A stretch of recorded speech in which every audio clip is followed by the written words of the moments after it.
This city needs you. You're gonna make enemies. People will get hurt. Sometimes people closest to you. The Amazing Spider-Man was the first reboot we got, and I personally love these films and wish they kept going. Everyone compares this series to the Raimi trilogy, and we'll address that now briefly. Both adaptations are adapting two different versions, and they do great with what they were going for. Both actors were perfect in their own way. Tobey was perfect for his version, and Andrew was perfect for what they were doing in this version. And honestly, I prefer Andrew's by a good amount. Now, before I rant anymore or the comments start getting too bad, we're going to get right into this. While we do so, consider subscribing. Now, let's shoot right into it with what made this film great, spoilers and all. You and the Titans don't move! You serious? Who are you? No one seems to grasp the concept of the mask. This story follows Peter, of course, and is a darker tone than usual for a Spider-Man storyline, which is a nice change.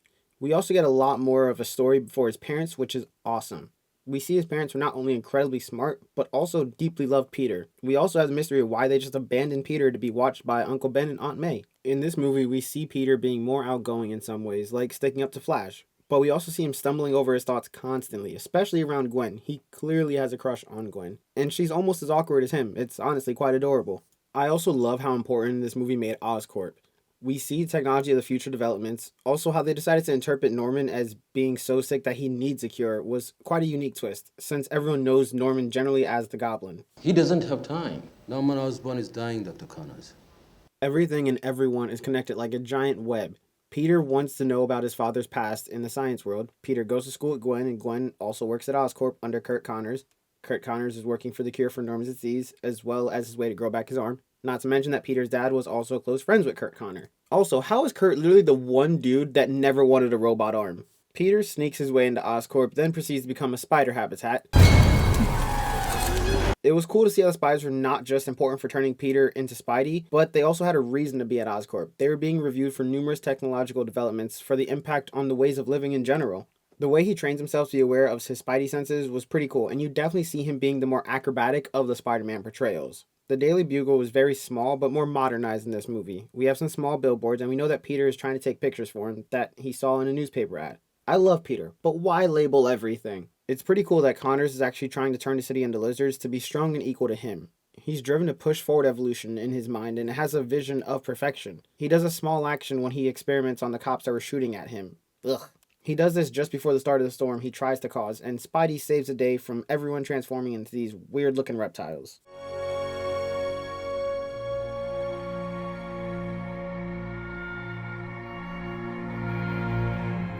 Peter in this movie is our typical everyday kid that we again can relate to. He has things that he has to deal with like anybody else, from losing someone we love, having relationships, some of us being nerdy and awkward ourselves, or feeling a form of disconnect with the world because we don't have parents to round us out. Peter is in a way kind of lost and trying to find his way in this world that he's growing up in, and also starting to understand his Spider-Man responsibilities. He's genuinely a good kid, but still falls in the trap of getting revenge. What we love about this movie is that Spider-Man's most popular saying and lesson is, with great power comes great responsibility. And it's learned, even though the exact words are never said in the film. I prefer this because he learns it the hard way throughout this film. He takes responsibility for creating the lizard and he bears the burden of having to stop him. As Spider-Man, he starts off pretty selfish and slowly grows to be a pretty good neighborhood friend. Originally, he uses his abilities to go after these thugs who have similar appearances to the man who killed Uncle Ben. We see Spider-Man is originally driven by revenge. He uses this as almost a distraction instead of mourning Ben in the right way. But his continuous of acting out in rage starts to wreak havoc on his personality. We see him get upset with Flash and slam him against the wall. Feels better, right? Like your uncle died. I'm sorry. I get it. I'm sorry. And worst of all, he brushes off Aunt May. Look at me, Peter. Take off the damn hood and look at me. Who does this to you? Aunt May, please, please, please go to sleep. In a way, he also rejects any kind of natural love or affection from Aunt May, but we can talk about that later. He doesn't immediately become a good person, and he doesn't immediately get over Ben. Both of those things take time, and it took time in this movie. He slowly turns into a bully himself before he becomes a hero. Main example is how he treats Flash. But we really see him starting to change soon after his interactions with the Stacy family. The debate he has with Captain Stacy helps him realize even more that he was being selfish. Stacy pointed out that this was a vendetta, not a person looking for justice for everyone. If anything, he was far from a hero. He's hunting down a bunch of criminals that all look the same, like he's got some sort of personal vendetta. But he's not protecting innocent people, Mr. Parker. To further push along Peter's inexperience and lack of protecting people, at one point during the movie, Peter loses his camera that has a label on it, linking it to him. Lizard figures out Spider-Man's true identity. Kinda ties to what Captain Stacy said about him being inexperienced during dinner table. He's an amateur who's assaulting civilians in the dead of night. He's clumsy, he leaves clues, but still dangerous. We see him change on the bridge. He could have gone after the Lizard and tried to clear his name, and with how he was acting, we actually have a moment of thinking he might. But when he sticks around and takes actions as a hero and saves the kid, he's turning his back from revenge and learning acknowledgement of who he really wants to be. We see him guide the kid to remain calm in every possible step in such a heated moment. This is personally one of my favorite moments in the entire movie. When the kid is finally safe with his father and his father's reaction, we see Peter or Spider-Man turning away. He nearly abandoned a child who needs saving and is now seeing a father moment he can't have anymore. But he wants to be better, and we see this pondering when he returns to his room. He's just sitting there staring at his mask. He's deciding in himself to be better, to have hope in himself, to be a hero. We see him slowly start to make progress to being a hero, and because of his kindness, the father whose boy was rescued took the steps to help Spider-Man in return when he was injured later on in the movie. It's the guy who saved my boy on the bridge. Hey, you still friends with Matthews, that crane operator down to 6th Avenue? Yeah. Get him on the phone for me. Before he can build the steps to be a hero, heroes also need to train. He has to learn his abilities, and he clearly has no clue in the beginning, but he eventually does learn. He's creative with how he utilizes his newfound Spidey abilities, like how he uses his webs in the sewer to try and find the Lizard using vibrations. In general, the way he fights is just awesome. Just look at how he stops the Lizard in the school overpass. He holds back because he doesn't want to injure his friend and near father figure. He still trusts Kurt and wants to help him. It's also unique to see how the two decide to use their abilities against each other. When Spider-Man captures the Lizard in a cocoon-like style, he practically runs around him like a spider. It was so freaking cool to see these actors portray reptiles and insect interactions. Later in this movie, we see Peter continue to be careful in how he manages his fighting skills. He manages to fight the cops without any major injuries while still hiding his face for the most part. The film also does great at showing Peter just being really smart. We see all kinds of things like locking the door, helping in the basement heater system, helping finish Kurt's serum, and he makes his own web shooters. One interview summarized nicely about Peter creating his own webs mechanically. He was basically utilizing his science muscles over his new physical Spidey muscles, which makes this movie extra unique. Andrew's version of Spider-Man, things were a lot more technologically advanced. We already touched on some creations Peter made, but we didn't touch on the fact of him doing research on computers or cell phones, which was a newer thing for his character in that time. This Spider-Man had us feeling at a loss when his web shooters got crushed by Lizard. We were sitting there thinking, how'll he win the fight? He solely relies on his webs to swing wherever he needs to go. He literally lost his mechanical advantages. When in reality, we see him kick in his Spidey senses instead, and rely upon his acrobatic moves, and most importantly, his brain. A big turning point for Peter's love interest is the promise he makes with Gwen's father, keeping her out of the fight. Peter's pure reaction to not visiting her during her father's funeral, he still looked down from a distance, but he couldn't find himself to break that promise at that point. This helped set up their future development together in the next movie, as well as the turmoil of keeping his life somewhat simple. Taking on the mask not only risks his love with Gwen, but possibly Aunt May as well. But Peter is young and still wants that affection. Leaving a double life becomes difficult. Does it scare you? What you can do? No. Gwen is a great match for Peter here. I love how useful she is. She can mentally go toe-to-toe with Peter, and she's incredibly helpful. She's the head intern at Oscorp and clearly doing well for herself. She's also number 1 in her class. He's second in his class. She's caring, and we see this when she sees Peter snap on Flash, and she gets it. She doesn't try to say anything, she just hugs him. She's constantly making sure he isn't hurt and he's okay. My only question here is, what kind of nurse do they have? She's constantly asking if he went to the nurse. You should probably go to the nurse. You might have a concussion. I got a rash.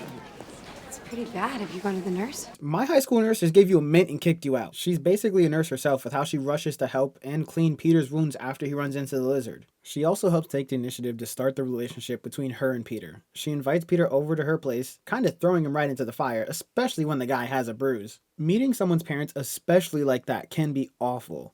The way Peter tells her that he's Spider-Man was adorable, and her reaction was even better. I do love how conflicting it is for her, though. Every day for as long as I can remember, my father has left every morning and he's put a badge on his chest and strapped a gun to his hip.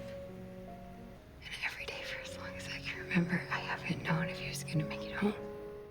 She cares, but she's also incredibly worried for him. In many ways, she's basically dating her father, but Gwen continuously proves in this movie that she has very similar instincts to Peter, like being brilliant and affectionate, but she has a different energy to her. When Peter tells her his true identity, he knows that she can hold accountability for herself, but he's also giving her an added burden, keeping the secret from her father. They didn't make her a damsel in distress, she pimp slaps Lizard to help Spidey.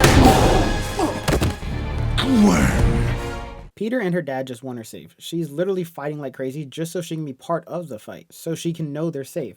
It's just a full circle of trying to keep people safe here. The antidote is cooking. No. Connors is on the way. There's 8 minutes left. You're gonna wait there for 8 minutes after what I just told you. You leave right now. And listen, that is an order, okay? I'm gonna get everybody out. Did you hear? Gwen, you mother Hubbard, are you serious? She evacuated the building before he got there. Then, when he got closer, she set off the fire alarm. I mean, she barely backs down when she provides the antidote to her father and he forces her to go home. Even after she loses her father, she still wants Peter. Arguably, she wants him more. She says all the people who were at her father's funeral, but Peter wasn't. She knows about the promise he made, but you can see she's hurting not having his affection, which makes this moment more painful and hopeful for their relationship to flourish later on. You made you promise, didn't he? For years, your father and I were mocked for our theories, not just in the community at large, but at Oscorp as well. Kurt has a very good and reasonable motivation. He even says he wants a world where people are equal and no one is looked down on, and that's something a robot hand wouldn't fix, unfortunately. I find it interesting because he isn't really a bad guy, he's just simply misguided, but we know he wants to appear normal and feel normal like everyone else. It's intriguing because he says he's not handicapped, but treats it as it is because of how the world views him. You can tell by the way he looks at his arm and how he is mostly worried about himself when he's doing this cure. When he initially interacts with the new candidates of his program, he enters with this line. And yes, in case you're wondering, I'm a southpaw. I'm not a cripple, I'm a scientist, and I'm the world's foremost authority on herpetology. That's reptiles, for those of you who don't know. I want to create a world without weakness. While lightly interacting over time with Peter and both sides knowing their relation with Peter's father, they begin to bond in a somewhat fatherly way. They both connect because in a way they're both incomplete. Peter is missing a father figure who praises his science knowledge, and they both intellectually connect. Whereas Kurt is missing just human connection. In a way, he may want to leech Peter's possible knowledge of his father's notes. Maybe even have a slight bit of anger towards Peter's father for running away with the information of possibly fixed him sooner. No matter what, they're both in some way using each other for more information. It does kinda suck that we don't really see Kurt's human side outside of some deleted scenes. But at the same time, we want to see Kurt's pure thirst for knowledge first. We want to feel his passion for finding a cure and at what lengths he'll go to reach it. By focusing him on just his work and a little bit of relationship with Peter, we as a viewer will slowly see him drift away from humanity and more towards cunning Lizard. When he eventually becomes addicted to the serum due to the strength, pure power, and aspect of having all his limbs, he doesn't want to return to being imperfect. He wants to evolve everyone to be perfect without illness. He wants to help humanity. But with that, he removes everyone's right of choice by releasing the serum as a gas substance over the city, and leaving out one scaly side effect. Before he finally lives off the serum and becomes desperate for the continuous power, he is forced in a way to become the terrorizer of Spider-Man's story. Even though he is trying to help himself, he still has limits. He becomes upset and stands his ground when they want to start human trials too soon and experiment on old vets. This is what initially pushes him to become the Lizard. The first time he becomes Lizard, he's trying to do the right thing. He just went about it the wrong way. He was trying to stop them from experimenting on people, but throwing cars off a bridge probably isn't the best. While fighting Spider-Man as a Lizard, he does not hold back. He emotionally tries to belittle Peter. Poor Peter Parker. No mother, no father, no uncle. All alone. Then he claw stabs Captain Stacy without any mercy. As he continues to go after Spider-Man and fails to release his serum and antidote is released instead, we see him descaling physically and slowly returning to his natural face. This is when his cunning lizard trait begins to dwindle and his humanity returns in just the right amount of time to save Peter's life. This beats all other meatloafs. Something is very wrong. Yeah. Nobody likes your meatloaf. Aunt May and Uncle Ben clearly love and care about Peter as well. And what I really appreciate is that they don't know a lot. Raising a kid is difficult, and then added struggles of raising a kid that is thrown upon you makes it even more difficult, especially when you have no experience. They're both trying their best, but what I like is they're also letting him learn by experience. We have great bonding moments, like when Uncle Ben talks to Peter about him getting beat up by a bully. How's the other guy look? Come on, I know a right cross when I see one. Yes or no? Do I have to call somebody's father? They care deeply about him, but struggle. We see that when Ben says he's not as smart and couldn't help him with his homework after he was 10. He's admitting Peter's intelligence while also pointing out that he's very similar to his real father. But Ben is trying his best, and Peter does acknowledge him at the end of the conversation. The pure joy, shyness, and yet appreciation still does wonders on his old heart. Uncle Ben?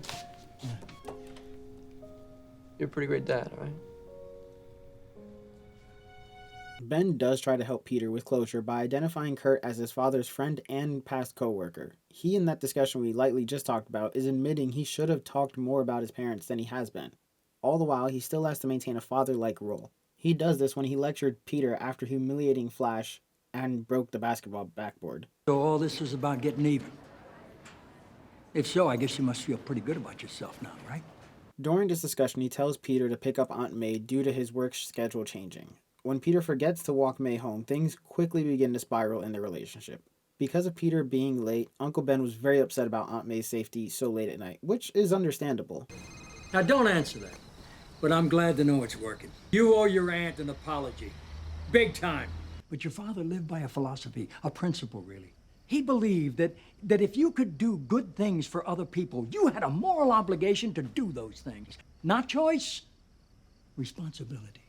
Both sides were understandable for this moment in their reactions. Peter does express, That's nice. That's great.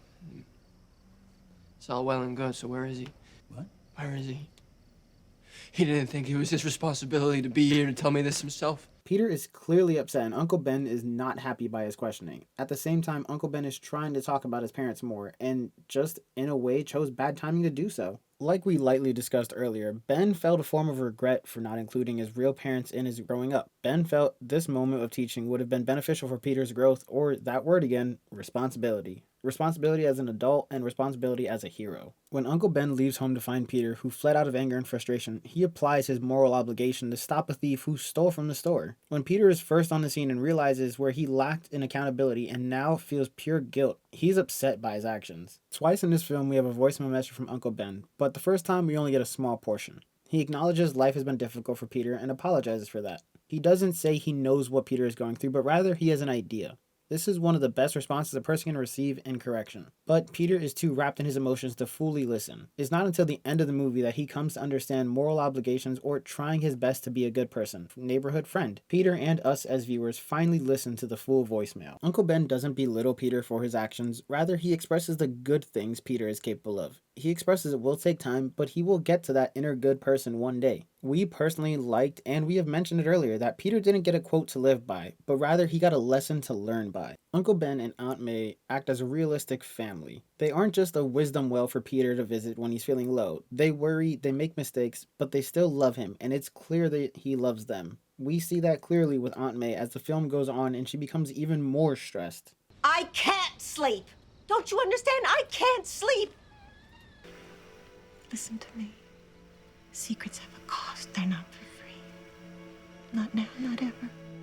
It's implied that Aunt May takes on more shifts after Ben's passing. We can sense her struggling, and Peter knows it. She physically expresses that she cannot sleep at night. We know deep down it's between missing Ben and sleeping in their once bedroom together, but also worrying where Peter has been going at night and coming home with all these bruises. We see her breaking in some different ways, while also seeing some slight tension between her and Peter. She knows he is a teenage boy and can get into trouble, but she's scared of losing him forever, her only son. We see Peter fighting disconnect in their communication together that was once filled with jokes and requests of bringing home eggs. This moment of disagreement on both ends feels real and genuine. Peter eventually fulfills his task that he frequently failed to do in the past. Aunt May still shows her love for him is deep. She truly views him as her own son. I mean, she openly expresses when Peter declines talking to Gwen further the following statement.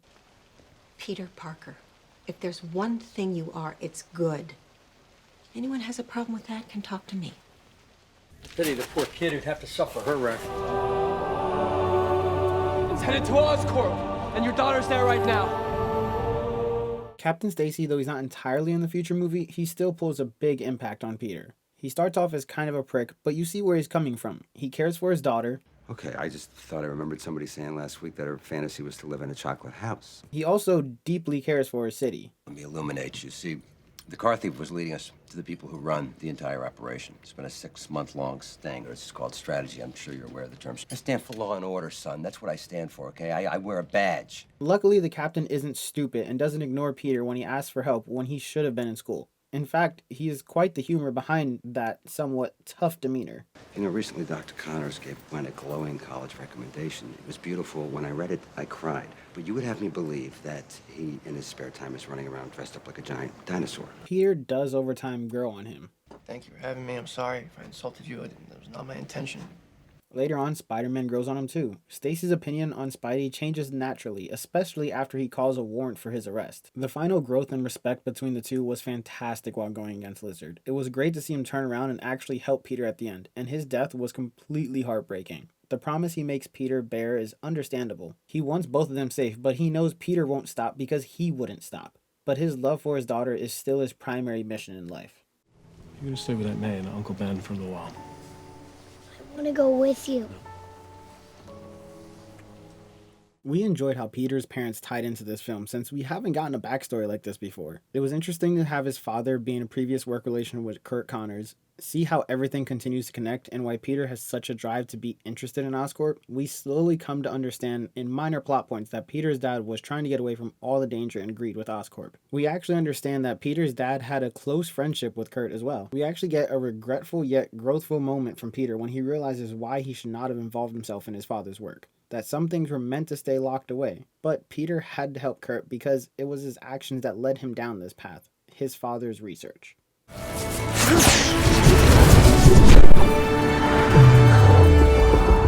This film is littered with little details that make it more fun, like the way his suit creases or even how you see the web slack before stretching out. There's also some more obvious details like his web slingers glowing or the fact that his suit doesn't get repaired throughout the film. Instead, it just gets more damaged. The directing was just phenomenal. We mentioned it before, not only was this a different spin or vision, but it was genuinely its own story, and the action was just great. I also have to mention for fun how creators clearly enjoyed having so much spider time in this movie compared to the other story developments. Ash talked about the Raimi trilogy and didn't want to talk about this film because of all the spiders, so here's a nice montage for her.